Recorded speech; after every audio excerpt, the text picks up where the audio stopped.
कुछ साल पहले हवा उड़ी थी कि नमक की कमी हो गई है। और आपने देखा होगा कि रातों रात आपकी जो पड़ोस की दुकान थी पंसारी की, वहां लोग नमक उठा के ले गए थे और नमक ब्लैक हो गया था।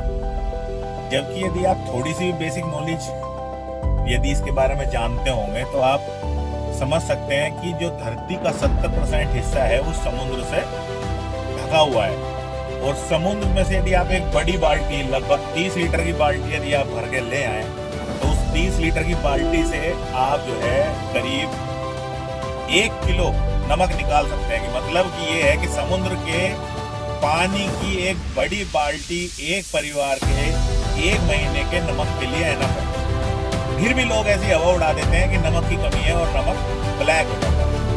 ये एग्जाम्पल मैंने आपको इसलिए दिया है कि कुछ जो लोग हैं, भाग लोग, उनका काम ही होता है मार्केट में सेंटिमेंट को पैदा करना और छोटी पॉकेट से पैसा उठा के अपनी पॉकेट में डालना।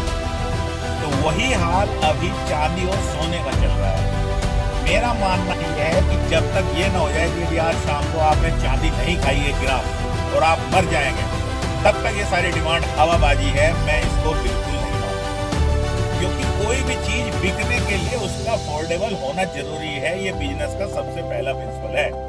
बनाने को तो यार तुम चांदी के और सोने के हवाई जहाज बना लो, लेकिन उसको कोई लेगा भी?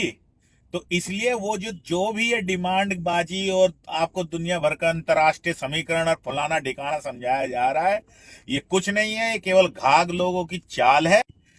तो भैया बात ये है कि यदि आप घाघ हो, आप बल्कि और सही सरल भाषा में बोलूं, आप इनसे बड़े यदि हरामी हैं तो घुसिए, पैसा बनाइए।